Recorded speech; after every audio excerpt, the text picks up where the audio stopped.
नमस्कार आप सभी को क्योर कंसेप्ट में आपका स्वागत है। आज हम लोग लेकर आए हैं आपके लिए परसेंटेज के रिमेनिंग टाइप्स और उसकी सभी क्वेश्चंस की प्रैक्टिस। कुछ टाइप्स बचे हुए थे, हम लोग 3 क्लासेस से पहले परसेंटेज की कर चुके हैं। जो रिमेनिंग टाइप्स हैं वो सारे आज हम लोग कवर करेंगे और परसेंटेज को बिल्कुल ही फिनिश करने वाले हैं। उसके बाद आपके लोगों के लिए प्रैक्टिस रह जाएगी, जो कि आप अपनी क्वेश्चन बुक जो आपने ली होगी, प्रैक्टिस बुक, उससे आप करते रहें। तो आज हम लोग कौन सा टाइप लेने वाले हैं वो आपको मैं बता दे रहा हूँ। एक क्वेश्चन ये आता है, लगभग सभी एग्जाम्स में आता है कि एक कोई आर्टिकल है, मान लीजिए कोई मार्कर है या पेन है, पेन मान लीजिए कोई है, उसकी कीमत पहले जो भी रही हो, जो भी उसकी कीमत थी, उसकी कीमत तो पहले हमने 10% या 5 जो भी कोई परसेंटेज से बढ़ा दिया या घटा दिया, ठीक, एक चेंज पहले किया। अगली तो उसकी कुछ कीमत हो गई होगी, फिर उसी बार उसी कीमत में नेक्स्ट टाइम उसी परसेंटेज से या कोई दूसरी परसेंटेज से, मान लीजिए 5% कर सकते हैं, डाउन कर दिया, रेट उसका कम कर दिया, तब एक नई कीमत बनी होगी। तब ये पूछा जाता है ओरिजिनल वैल्यू से कितने परसेंट वो कम या कितने परसेंट ज्यादा हो गया। तो इसको लगाने का एक तो तरीका ये हमने आपको बताया था कि 100 रुपए कीमत मान लें, अगर 10% बढ़ाया गया है तो 110% रुपए हो गया होगा। उसके बाद अगर 10% मान लीजिए घटाया गया है तो 110 का 10% क्या होगा, 0 0 100 से कैंसिल हो जाएगा, 11 रुपए कम हुआ तो ये 99 हो गया होगा। फिर इसकी इससे कंपेयर कर दें आके तो ये 1% डाउन चला जाएगा। अब हम आपको ये बता रहे हैं कि अगर आर्टिकल की वैल्यू कुछ भी है, हमें नहीं मालूम, कुछ भी है, ये है वैल्यू आर्टिकल की, पहले उसको x% से बढ़ाया जाता है या घटाया जाता है, यानी एक चेंज हुआ, उसके बाद उसी आर्टिकल की बढ़ी या घटी कीमत में फिर से x% का चेंज किया जाता है, या तो बढ़ोतरी घटोतरी या फिर बढ़ोतरी की जाती है, ठीक सेम। लेकिन कंडीशन क्या है कि जो चेंज किया जाएगा, वृद्धि या हानि, जो भी चेंज होगा वो सेम होगा। अगर 10% का हुआ है, 10% की वृद्धि की है तो 10% ही उसकी कीमत को कम करेंगे। तो जब सेम चेंज हो तो जो नेट चेंज आता है, नेट परसेंट चेंज, इसका फार्मूला निकल के आता है, वो ये आता है कि x² अपॉन 100%। अगर एक बार प्लस हुआ है, एक बार बढ़ा है और एक बार घटा है तो ये हमेशा लॉस में आएगा, माइनस में निकलेगा, ये हमेशा लॉस में जाएगा, ठीक। ये क्वेश्चन हम लोग और बेहतर समझेंगे, ये हमने आपको यहाँ पे ओवरव्यू दिया हुआ है। अब चलिए क्वेश्चंस लेकर चलते हैं तो आप ज्यादा बेहतरी से समझ पाएंगे। पहला क्वेश्चन यहाँ पे दिया हुआ है कि a number is increased by 10% and then it is decreased by 10%, the net change in the number is. अब अगर हम पुराने मेथड से लगाएं, 100 संख्या थी, 10% की वृद्धि की, 110 हो गई, 110 हो गई 10% वृद्धि करने पर। उसके बाद 10% का यहाँ पर कमी किया गया, इसमें 10% की कमी आती है।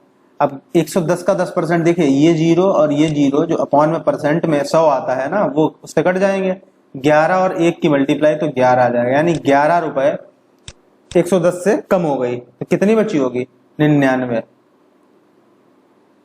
ठीक। एक तरीका ये भी, वरना आप सीधे ये निकाल सकते हो कि अगर 10% कम की गई तो वो संख्या खुद की कितनी बची होगी, 90% खुद की बची होगी। अब 11 का 90% निकालेंगे तो 99 आ गया। अब ये संख्या हमारे पास आ गई और ओरिजिनल वैल्यू थी 100, अब 100 से 99 हो गई, यानी 1 घट गई। कितने पे 1 घटी, 100 पे। परसेंट निकालना है इंटू 100%, 100 से 100 कैंसिल, कितना आंसर आया, 1%, ये घटी है, ठीक, डाउन गई। ये तो आपका पुराना मेथड हो गया जो हमने अभी तक आपको सिखाया है। और अब ये स्पेसिफिक टाइप के क्वेश्चंस के लिए, ये आपको बस याद करना होगा, ये स्पेसिफिक टाइप के, इस टाइप के जितने भी क्वेश्चन आएंगे उसको आप फार्मूले से डायरेक्ट लगा सकते हो। यहाँ पे देखिए हमने कहा था कि अगर x चेंज किया जाए बार बार तो फार्मूला हो जाएगा, नेट लॉस होगा हमेशा, नेट परसेंट डिक्रीज, कितना, x² अपॉन 100%, ठीक। अब यहाँ पे x की वैल्यू कितनी है 10%, क्योंकि बार बार 10% ही चेंज हो रहा है। ठीक, तो यानी नेट परसेंट हमारा क्या आ गया 10 स्क्वायर यानी 100 अपॉन 100 इंटू 100%। 100 से 100 कैंसिल, आंसर क्या आ गया 1%। ये क्या है लॉस है, यानी 1% डिक्रीज होगा, 1% डिक्रीज होगा। ठीक, अगर आपने परसेंट पहले से नहीं पढ़ा तो सीधा सिंपल आदमी से पूछोगे कि क्या आंसर आने वाला है, तो यही बताएगा कि 10% बढ़ा है फिर 10% कम कर दिया, यानी नो इंक्रीमेंट डिक्रीमेंट होना चाहिए, लेकिन परसेंटेज में ये चीज बदल जाती है। ठीक, नेक्स्ट क्वेश्चन, एक लेख की कीमत 20% से कम हो गई थी, इसकी बिक्री में 80% की वृद्धि हो गई, तो बिक्री पर जो नेट इफेक्ट है वो कितना हुआ, शुद्ध प्रभाव क्या था। ठीक, देखिए लेख की कीमत और बिक्री दोनों का सेम ही चीज है। एक आप अगर चाहो तो फार्मूला टाइप का है, ये आप नोट कर लो, ये बहुत ही काम का फार्मूला है, इसको मैं यूज करने की सलाह दे रहा हूं। मैं वैसे फार्मूला यूज करने की सलाह बिल्कुल बहुत ही कम देता हूं कंसेप्ट को, लेकिन यहाँ पर ये फार्मूला आपके लिए ज्यादा उपयोगी रहेगा। फार्मूला क्या है कि किसी संख्या में अगर पहले a% चेंज करें, हम चेंज बोल रहे हैं, देखिए चेंज का मतलब ये बढ़ भी सकता है घट भी सकता है, यानी ये वृद्धि भी हो सकती है और ये ह्रास भी है, कमी भी हो सकती है। उसके बाद दोबारा उसी कीमत पे या उसी चीज को प्रभाव डालने वाली इफेक्ट करने वाली चीज पे b% का चेंज करें, तब नेट चेंज क्या आएगा, ये नेट चेंज का फार्मूला है। नेट परसेंट चेंज क्या आता है, ये आएगा plus minus A plus minus B plus minus A B upon 100%। ये फार्मूला है, इसको हम अप्लाई कर लीजिए, बस याद कर लीजिए। प्लस माइनस का क्या सीन है ये समझिए। प्लस का मतलब है अगर बढ़ रही है, वृद्धि की गई है तो प्लस लिखा जाएगा, और अगर लॉस हो रहा है, कम की गई है उसकी मूल्य या बिक्री या जो भी चीज दी गई है क्वेश्चन में, अगर कम हो रहा है तो माइनस लिखा जाएगा। ठीक, अब हमें यहाँ पे दिया हुआ है कि कीमत 20% से कम हो गई, तो परसेंट चेंज हम इसी क्वेश्चन के उसमें संदर्भ में निकालें, तो माइनस का 20, बिक्री में 80% की वृद्धि हुई तो प्लस का 80, माइनस प्लस क्या होता है हमेशा माइनस होगा, इन दोनों की मल्टीप्लाई 80 इंटू 20 क्या आएगा 8 दून 16 और डबल 0 अपॉन 100, 0 0 कैंसिल आउट। इसको थोड़ा सॉल्व करेंगे, माइनस 20 प्लस 80 कितना हुआ प्लस का 60 माइनस 16, 60 में से 16 घटाओगे कितना आएगा 44, 44%। अब ये प्लस का आया है, इसका मतलब ये वृद्धि होगी, नेट चेंज इतने परसेंट बढ़ जाएगा, टोटल बिक्री इतने परसेंट बढ़ जाएगी। अगर यही माइनस में आता, इसका मतलब टोटल बिक्री उतने प्रतिशत घट जाती। ठीक, प्लस और माइनस डिसाइड करता है कि बिक्री या नेट इफेक्ट पॉजिटिव है या निगेटिव है। ठीक, option number A first correct. ये इस टाइप का क्वेश्चन बहुत आता है, आप इसको बिल्कुल गांठ बांध लें। आयत की लंबाई में 10% वृद्धि होती है, चौड़ाई में 10% की कमी होती है, तो क्षेत्रफल ज्ञात करो। क्योंकि लंबाई और चौड़ाई, आयत का क्षेत्रफल होता क्या है,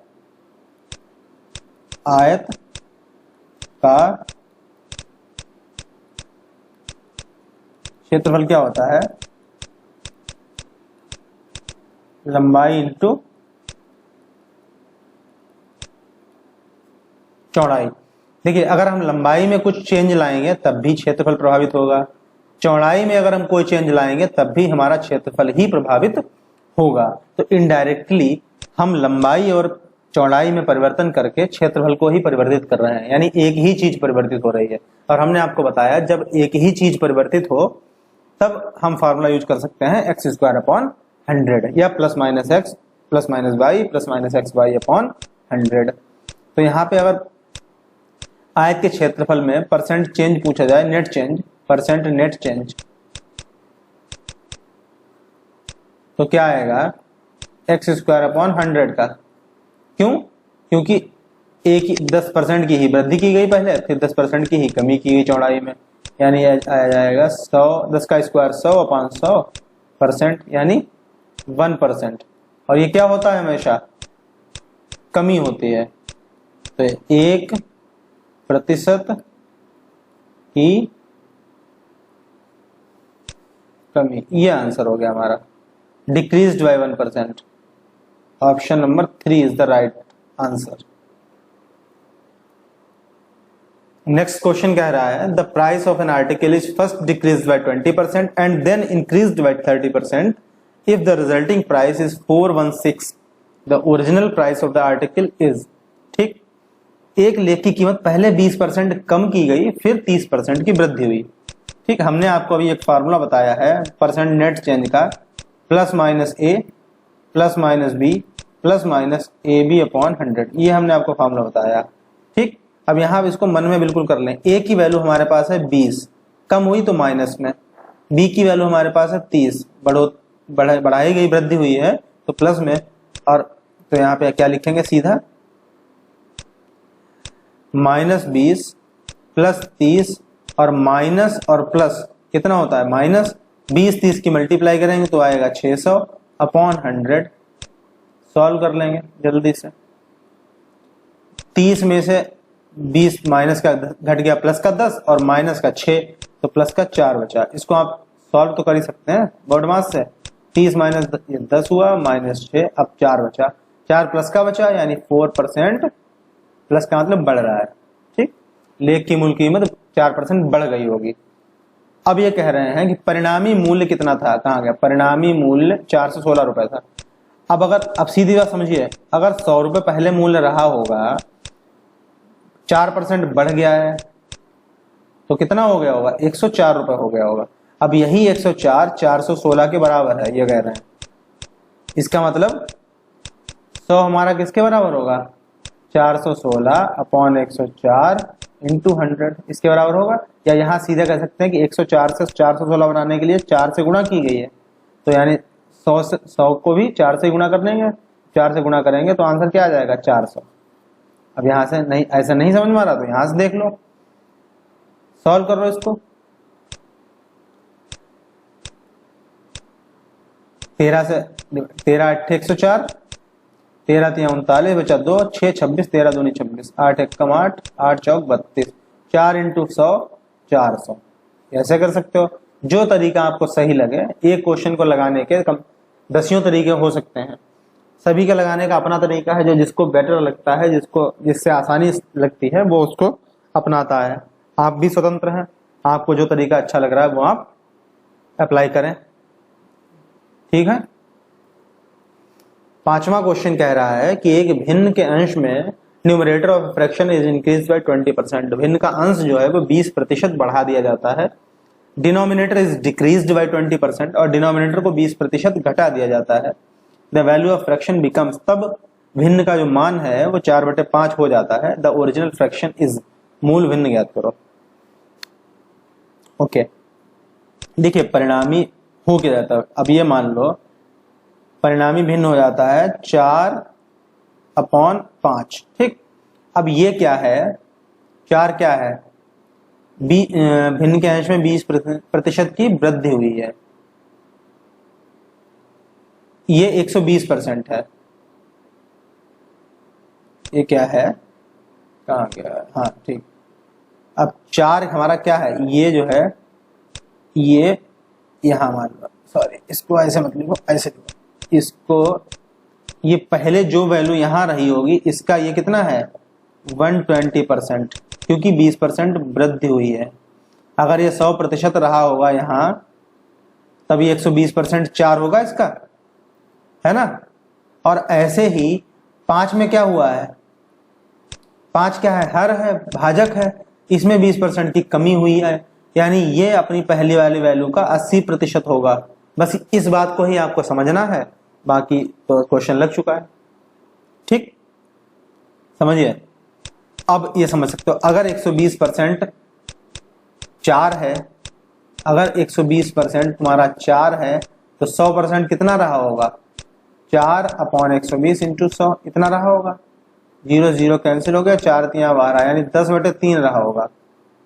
ठीक, तो इसकी वैल्यू आ गई 10/3, ये यहाँ 4 की जगह पे। ठीक, और अब ये देखिए, अगर 80% 5 है तो 100% कितना रहा होगा, 5/80 इंटू 100, ये कैंसिल, और 50/8, 2 से काट सकते हो, 2 चौक 8, ये 25, 25/4, 25/4, यानी इसकी वैल्यू 25/4 है।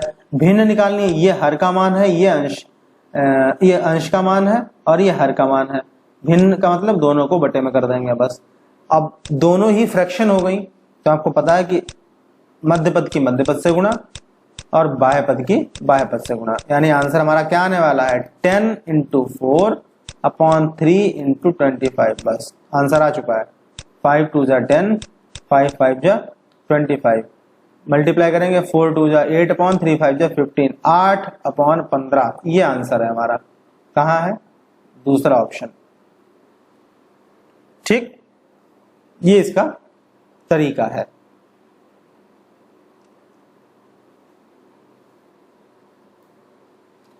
अगला क्वेश्चन कह रहा है कि a number is increased by x% to get back. देखिए ये क्वेश्चन में आपको, ये एक फार्मूला ही है एक तरीके से, समझिए। एक संख्या है, मान लो 100 थी संख्या, ठीक, उसको x% बढ़ा दिया जाता है। x% ये खुद की बढ़ा दी गई। जब x% बढ़ा दी गई तो ये 100 प्लस x हो गई होगी, ठीक। 100 का x% x होगा, बढ़ा दिया, 100 प्लस x हो गई। आपको बताते हैं हम कि 100 में अगर 20% बढ़ा दिया तो संख्या क्या हो जाती है, 120। अगर 100 में 5% बढ़ा दी तो संख्या क्या हो जाती है, 105। ठीक, ऐसे ही 100 में अगर x% बढ़ा दिया गया तो संख्या क्या हो जाएगी, 100 प्लस x। अब इस संख्या को वापस लाना है, यहाँ 100 प्लस x से x 100 बनाना है, तब हमें कितना इसे कम करना चाहिए। तो कितना कम करेंगे, हमें x ज्यादा है वही कम करना पड़ेगा, x कम करना है। लेकिन अब परसेंट की बात पूछा जाए तो हमेशा कंपेयर कहां से करते, जिससे कंपेयर होती है हमेशा वो चीज अपॉन में लिखते हैं हम। किसको कम करना है, 100 प्लस x को ना, ओरिजिनल वैल्यू ये है हमारी, कंपेयर इसी से होगी, 100 प्लस x को ही कम करना, इसीलिए अपॉन में आएगी। परसेंट में जब भी पूछा जाए तो 100% से आप मल्टीप्लाई कर सकते हो कभी भी, जब पूछा जाए परसेंट में, क्योंकि इसकी 100% की वैल्यू ही 1 होती है, ये मैं आपको बता चुका हूं, और 1 से तो मल्टीप्लाई करने पे कोई फर्क नहीं पड़ता। तो आंसर क्या आने वाला है, ये 100x मल्टीप्लाई करोगे 100 into x, 100x upon 100 plus x%, ये आंसर आने वाला है। ठीक, कौन सा ऑप्शन सही है, option number second is the right answer.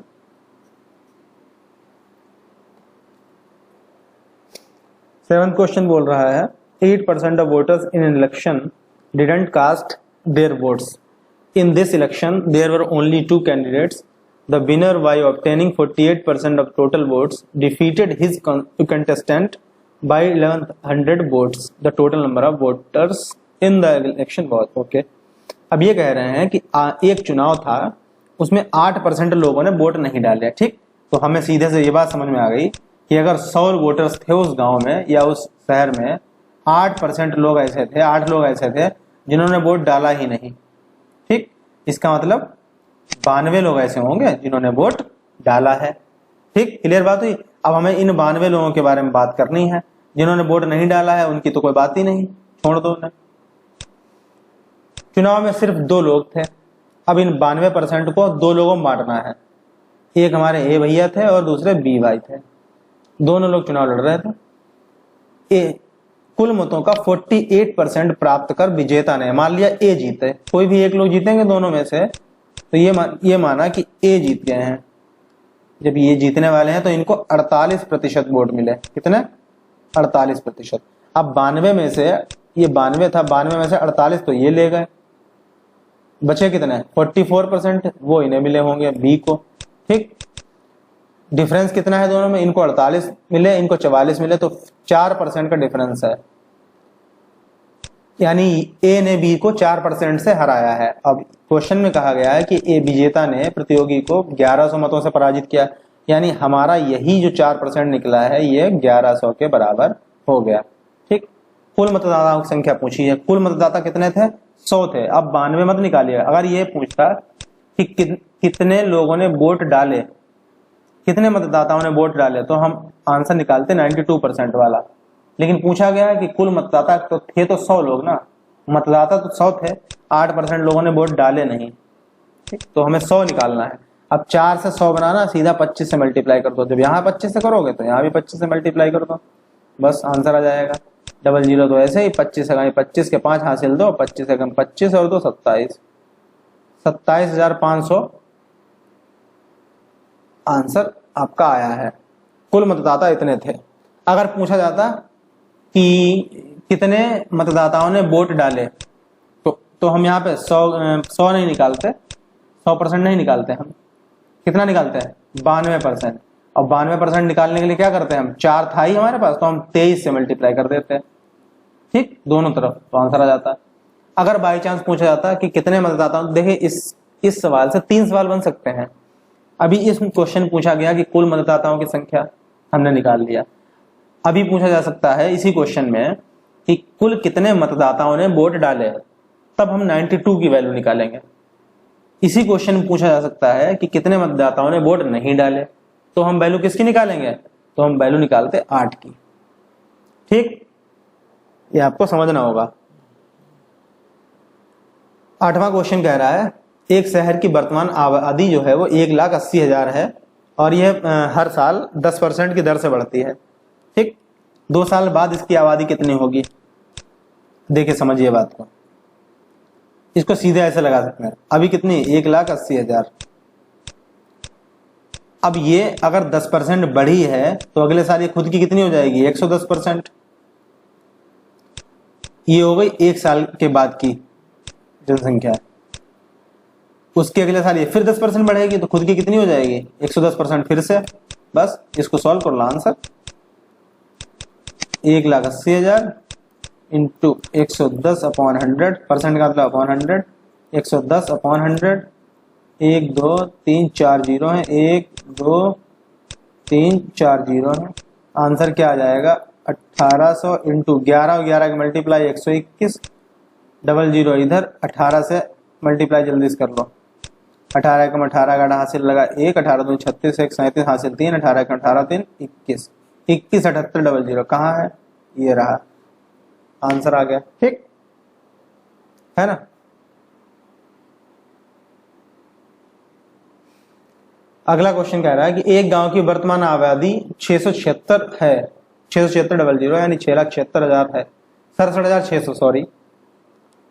एक गांव की वर्तमान आबादी 67,600 है, यह सालाना 4% की दर से बढ़ रही है। 2 साल पहले गांव की आबादी क्या थी। क्वेश्चन को थोड़ा सा घुमाया है इन्होंने कहा कि एक गांव की वर्तमान आबादी इतनी है, वर्तमान इतनी, अगर, और ये सालाना 4% की दर से बढ़ रही है। अगर ये मान लो 2 साल पहले की बात करें, 2 साल पहले 100 थी, तो अगले साल ये 104 हुई होगी, ठीक। उससे अगले साल ये 104% हुई होगी ना खुद की, पहले 100% थी। उससे अगले साल ये 104 जो है, इसकी भी 104 हुई होगी, है ना, 4% इसी की बढ़ेगी, तो इसकी भी 104% हुई होगी, 104% की 104% हुई होगी, ठीक।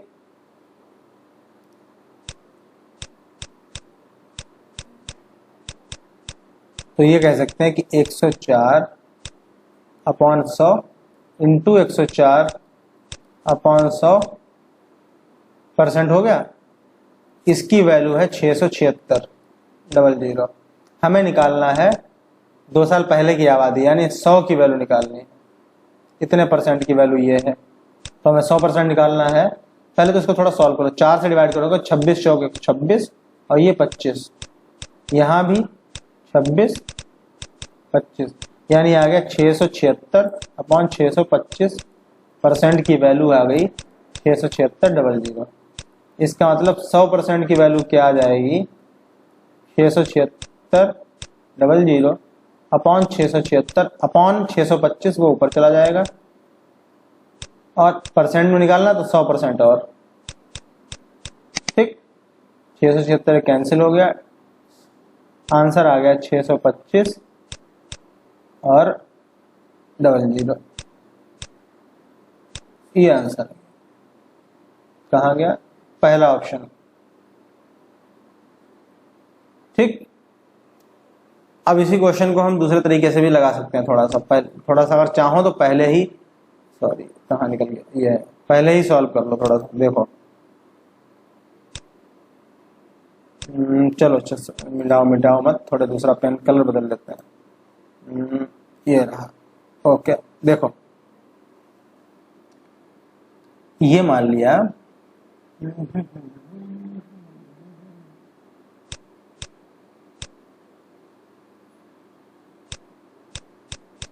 सौ थी,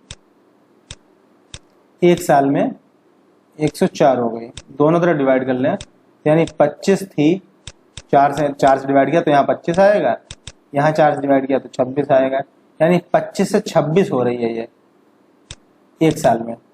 अगले साल जब जितने साल बढ़ाते जाओगे उतनी पावर लगाते जाओगे, अगले साल 625 स्क्वायर कर देंगे, 625 से 676 बन जाएगी, ठीक। यानी अभी 676 है तो 2 साल पहले कितनी हो गई 625, दोनों तरफ डबल जीरो लगा दो। अभी अगर 676 डबल जीरो यानी 67,600 है तो अगले साल कितनी हो जाएगी 62,500, बस आंसर। ये भी एक तरीका है, लेकिन इसमें अभी अगर आप बिगिनर हैं, अभी अगर आपने शुरुआत की है तो आपके लिए थोड़ा सा टफ पड़ेगा, क्योंकि आपको यहाँ पे समझना ज्यादा होगा, कैलकुलेशन दिमाग में ज्यादा, मन में ज्यादा करनी होगी। और ये जो तरीका पहले मैंने बताया ये सिंपल है, आप इसको कर सकते हैं शुरुआत से यूज बिल्कुल। लेकिन अगर आपने ये सीख लिया जो मैंने अभी आपको बताया है तो आपका बहुत ज्यादा टाइम बचने वाला है।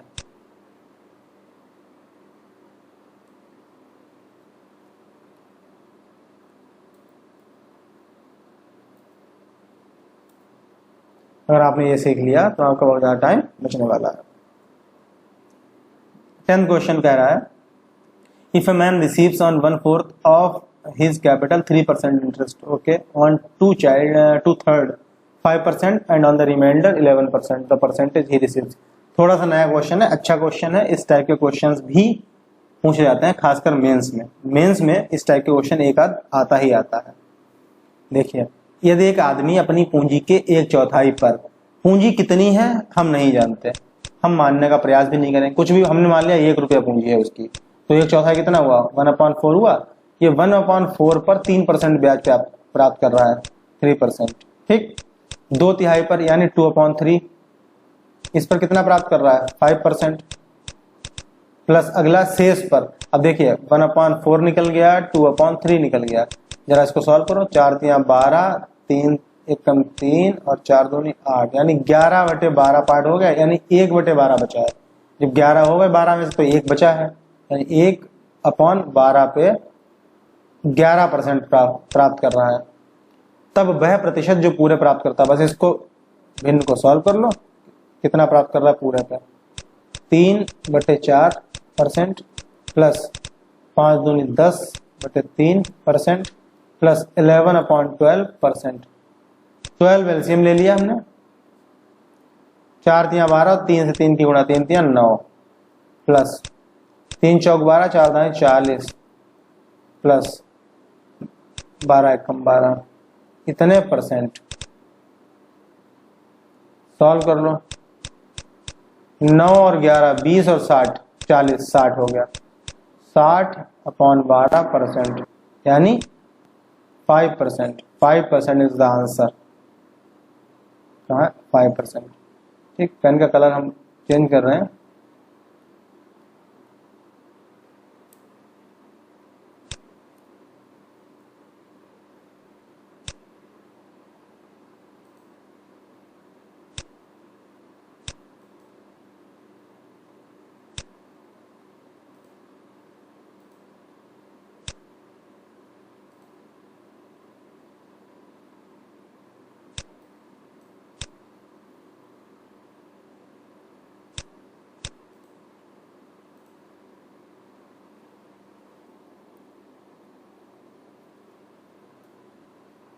नेक्स्ट, एक शहर की आबादी हर साल 5% बढ़ जाती है, वर्तमान आबादी 9261 है, 3 साल पहले की आबादी क्या थी।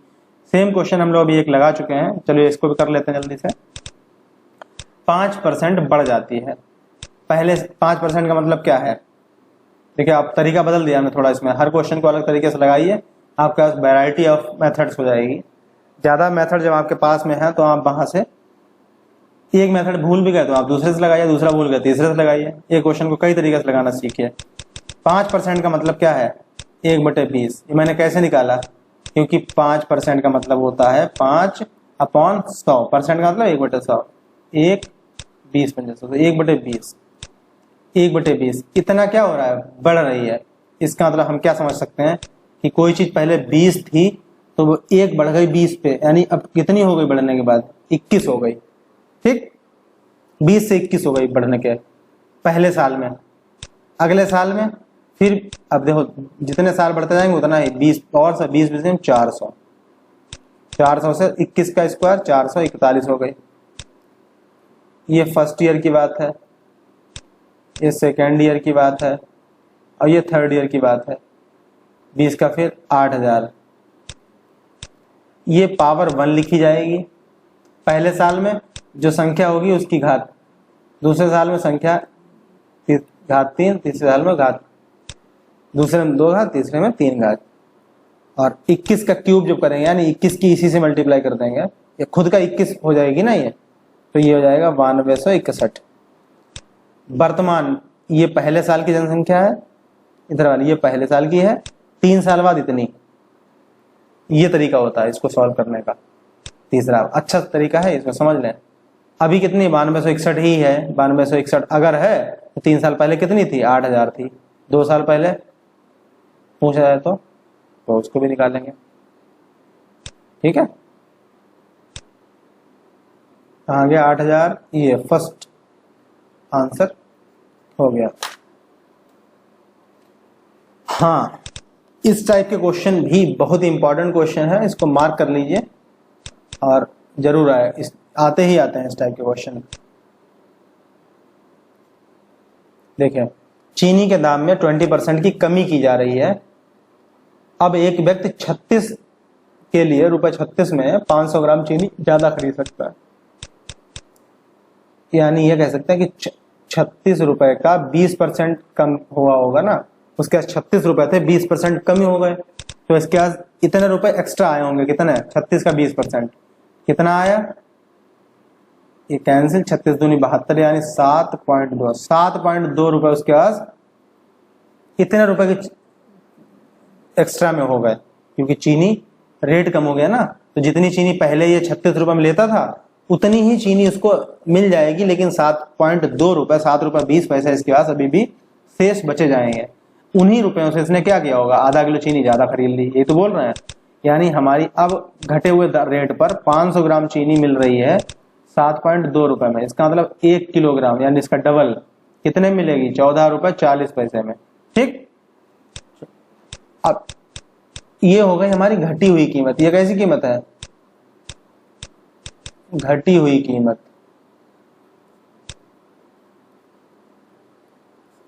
ठीक, अगर हम ये और घटी हुई कीमत कितनी? ये घटी हुई कीमत है और ये अपनी मूल कीमत की कितनी होगी? 20% घटने के बाद है, तो मूल कीमत कितनी हो जाएगी? अगर मूल कीमत 100 रुपए थी, घटने 20% घटाई गई, तो ये कितनी हो गई? 80%। और 80% ही 144 है। अब ये 80% 144 है। इसका मतलब मूल कीमत कितनी हो जाएगी? 144/80 इंटू 100%। बस सॉल्व करेंगे। 18 8 144, 18 180, 180 इज द आंसर। यानी 144 नहीं, सॉरी 14.4 है, वो ध्यान नहीं रहा। 14.4, यहाँ दशमलव लगा हुआ है, यानी ये 0 यहाँ पे नहीं आएगा। इसको इरेज कर दें। अरे कहाँ गया? ये, इसको इरेज कर दें। ये ओके। ठीक, नेक्स्ट। ये फिर वही क्वेश्चन वैसे ही आया। 20% की कीमत में वृद्धि के कारण अब की कीमत बढ़ाई गई। 4 किलो कम चीनी 120 रुपए मिलती है, यानी 120 रुपए का कितनी कीमत बढ़ी? पहले तो ये देखो 120 का 20% बढ़ा है। जल्दी सॉल्व करें। परसेंट जब हटेगा तो ये 0 कैंसिल, यानी 24 रुपए घटे। ठीक, 24 रुपए में कितने किलो चीनी मिल रही है? 4 किलो। क्वेश्चन में कहा है 24 रुपए में 4 किलो चीनी मिल रही है, यानी 1 किलो चीनी 4 से डिवाइड कर दो, कितना मिलेगी? 6 रुपए में। 6 रुपए में 1 किलो चीनी मिलेगी। और ये कीमत कैसी? घटी हुई कीमत। प्रारंभिक कीमत पूछी जाए तो अगर प्रारंभिक कीमत कहाँ गए, प्रारंभिक कीमत अगर 100 रुपए थी, 20% बढ़ा दी गई यानी 120 कर दी गई होगी, और यही 120 कीमत जो है वो 6 रुपए के बराबर होगी। ठीक, क्योंकि ये कमी कीमत में बढ़ोतरी होने के बाद की कीमत है 6 रुपए प्रति किलोग्राम, और ये 120% के बराबर होगी मूल कीमत के। ठीक, अगर 120 की वैल्यू 6 है, इसका मतलब 1% की वैल्यू क्या होगी? 6/120। इसका मतलब 100% की कीमत क्या होगी? 6/120 गुणा 100। और ये है क्या? 100। ये है प्रारंभिक कीमत। प्रारंभिक कीमत। ठीक, इसको सॉल्व कर लो, ये कैंसिल, 6 दूनी 12, 2 पंजे 10, 5 रुपए प्रति किलोग्राम ये प्रारंभिक रेट था। कहाँ है? पहला ऑप्शन जो है वो आपका सही हो जा रहा है। ओके, नेक्स्ट क्वेश्चन कह रहा है in a motor of 120 machine parts 5% parts were defective. अब यहां से करते जाइए। 120 मशीन पार्ट्स थे एक मोटर में, 5% डिफेक्टेड है। जब 5% डिफेक्टेड है यानी 95% सही होंगे। क्लियर हुई? इतनी चीज हमने अभी यहाँ पे नोट कर लिया। In another motor of 80 machine, एक और मोटर है जिसमें 80 मशीनें हैं, 10% पार्ट्स वर डिफेक्टिव, इसके 10% डिफेक्टिव पीस थे। इसका मतलब 90% जो है इसके 90% सही पार्ट होंगे। ठीक, दोनों मोटर्स के लिए एक साथ विचार किए, दोषपूर्ण मशीनों का प्रतिशत यानी डिफेक्टिव परसेंटेज निकालना है हमें। देखिए ये डिफेक्टिव है, इधर वाले ये डिफेक्टिव पीस है। 120 का 5%, 12 पंजे 60, 6 रुपए। 80 का 10% यानी 8। कितने डिफेक्टिव है? 6 यहाँ, 8 यहाँ, यानी 14 डिफेक्टिव है। कितने में से? 120 ये और 80 ये, 200 में से। 200 में से 14 डिफेक्टिव है, परसेंट निकालना है इंटू 100%। 100 दून 200, 2 से 14 को डिवाइड कर रहे हैं तो 7%। 7% डिफेक्टिव थे। Option number first. अच्छा, एक आदमी को नुकसान हो रहा है कितने का? 75% का। अपनी पहली बेट लगाने पे वो जुआ खेल रहा है, मतलब एक तरीके से शर्त लगा रहा है। 75% का नुकसान हो रहा है, पहली शर्त में हार गया। दूसरी में जो शेष रुपए बचे थे, अब मान लिया 100 रुपए थे उसके पास। अब हम आपको समझाने के लिए बोल रहे हैं, लेकिन ऐसा हम लगाएंगे दूसरे तरीके से। 100 रुपए थे, 75 बेचारा हार गया, बचे कितने? 25 बचे। दूसरी में शेष का 75% हार गया, इसका 75 फिर हार गया, तो अब इसका 25% बचा, 25 का 25% बचा, और शेष में 75% फिर आ गया भैया। ये 75% इसका हार गया, और इसका फिर 75%, 25% बचा होगा। अब वो 2 रुपए के बराबर है, ये क्वेश्चन बोल रहा है। ठीक, शुरुआती पैसा कितना था? अब हम ऐसे नहीं लगाएंगे, इसको लगाएंगे कैसे हम आपको बता दे रहे हैं। देखिए ये ध्यान दीजिए कि 75% को अगर हम भिन्न की फॉर्म में लिखें तो ये क्या होगा? 75/100, 25 तिया 75, 25 चौक 75% हमारा 3/4 के बराबर होता है। मैं ये डायरेक्ट भी लिख सकता था क्योंकि आपको ये याद करनी पड़ेगी, लेकिन आपको दिखाना भी था तो मैंने आपको यहाँ पे करके दिखाया। ये सब डायरेक्ट आप लिखें कि 75% इज इक्वल टू 3/4। ठीक, अब ध्यान दो कितनी बार वो 75 रुपए हार रहा है। 75% यहाँ हारा, 75% यहाँ हारा, और 75% यहाँ हार गया। 3 बार हार रहा है, यानी अपॉन में हमारा अंश 3 बार भिन्न आएगी। तो हम ऐसी संख्या मानेंगे जिससे हमें ये फ्रैक्शन ना लाना पड़े, क्योंकि आप फ्रैक्शन जहां पे आया वहां पे थोड़ा सा कैलकुलेशन आपकी बढ़ जाएगी, और कैलकुलेशन जहां बढ़ी वहां पे आपके टाइम का लॉस होगा, और टाइम हमारे लिए बहुत महत्वपूर्ण है। ठीक, तो हम लोग ऐसा क्वेश्चन, अब 4 का क्यूब ही मान लें डायरेक्ट, तो हम लोग को आसानी हो जाएगी। हमने ये मान लिया कि 64 रुपए उसके पास थे। पहली बार 3/4 खो दिया। अब 3/4 अगर खो दिया तो बचा कितना होगा, 1/4 बचा होगा कि नहीं, आप बताओ। अगर 3/4 खो दिया तो 1/4 बचा होगा ना, तो बचा कितना, 1/4 इसका, यानी 16 बचा। दूसरी शर्त में फिर 1/4, 3/4 खो दिया, 1/4 बचा होगा, 1/4 से इसकी गुणा करोगे 4 आएगा, 4 बचा दूसरी शर्त के बाद, यानी इसका 1/4 फिर बचा होगा, यानी कितना, 1 बचा होगा। और यही 1 हमारा 2 रुपए के बराबर है। ये इन्होंने कहा कि केवल 2 रुपए के साथ लौट रहा है, और हम कह रहे हैं कि 1 यूनिट के साथ लौट रहा है। इसका मतलब हमारा 1 इनके 2 के बराबर में, हमारा 1 यूनिट, ये हमारी यूनिट है, इतनी हमने यूनिट मानी है, ठीक। तो हमारी 1 यूनिट इनके 2 के बराबर में है। इसका मतलब हमारी 64 यूनिट जो है वो 64 दूनी 128 के बराबर होंगी, ठीक। ये ऑप्शन यहाँ पे गलत दे रखे, किसी दूसरे क्वेश्चन के आंसर यहाँ पे टाइपिंग मिस्टेक हो गई है, दूसरा क्वेश्चन देख के टाइप कर दिया होगा टाइपर ने, ठीक है। ये थोड़ा सा यहाँ पे गलत, आंसर इसका आएगा 128 रुपीज, 128 रुपए इसका आंसर है, ठीक। ऑप्शंस गलत है। 16वां क्वेश्चन कह रहा है, a reduction in the price of apples enables a person to purchase 3 apples for 1 instead of 1.25। अच्छा, what is the percent reduction, यानी कीमत 1.2, सॉरी देखिए 3 सेब खरीदने में, 3 सेब खरीदने थे, ठीक। पहले यही सेब मिल रहे थे 1.25 रुपए में, ये तो उन्होंने कहा है कि 1.25 रुपए के बजाय 1 रुपए में खरीद लिया, ठीक। तो 1 रुपए, इतने से 1 रुपए में खरीद लिया, इतने ही सेब, तो कीमत कितनी घट गई, 25 पैसा घट गया, कितना, 0.25 घट गई, कितने पे, 1.25 ओरिजिनल है ना, यहां से घटी है, तो ओरिजिनल वैल्यू से ही कंपेयर करते हैं हमेशा। 1.25 इंटू, अब परसेंट चेंज निकालना है तो इंटू 100%, बस इसको सॉल्व करना है। देखिए 2 संख्याओं के बाद पॉइंट यहाँ है, तो ये पॉइंट और ये पॉइंट गायब हो जाएंगे, 25 5 बार जाएगा, 100/5 20%, 20% आपका आंसर हो जाएगा। बस आज के लिए इतना ही। जो रिमेनिंग क्वेश्चंस, रिमेनिंग टाइप्स थे वो सभी हम लोगों ने आज देखे। परसेंट में इससे अलग से कुछ भी नहीं आता है, ठीक। हम लोगों ने परसेंटेज चैप्टर को अच्छे से कवर किया है, 4 वीडियोस में पूरा चैप्टर है।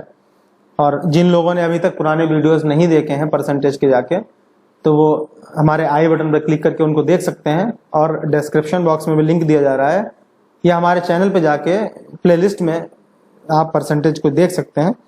पहला पार्ट है टाइप 1, टाइप 2 और टाइप 3, वो सब पहले ही अपलोड हो चुके हैं, वो आप उन्हें देखें, उनसे आपका कंसेप्ट ज़्यादा क्लियर होगा। उसके बाद आप ये TFO देखें, ठीक है। क्लास 4 आपको लास्ट में देखनी है। इसके बाद हम लेकर आने वाले हैं आपके लिए अगला चैप्टर, जिसका नाम होगा प्रॉफिट एंड लॉस, क्योंकि वो काफ़ी कुछ रिलेट करता है परसेंटेज के साथ, और हम परसेंटेज वाली ट्रिक्स से ही उसको भी सॉल्व करने वाले हैं। तो ये दोनों चैप्टर्स बिल्कुल एक दूसरे से जुड़े हुए हैं, इसलिए हम इनको पहले लाने वाले हैं, ठीक है। उम्मीद करते हैं आज का वीडियो आपको काफ़ी इन्फॉर्मेटिव लगा होगा और काफ़ी चीज़ों में आपको मदद हुई होगी। अगर ऐसा है, आपको अगर वीडियो पसंद आ रहा है तो प्लीज़ लाइक करें, शेयर करें, और हमारे चैनल को जाकर सब्सक्राइब करें, और अपने जो भी मित्र हैं, दोस्त हैं, सहपाठी हैं, सहयोगी जन हैं, उनके साथ इसको शेयर करें। इसी के साथ मैं आपसे विदा चाहूँगा। धन्यवाद।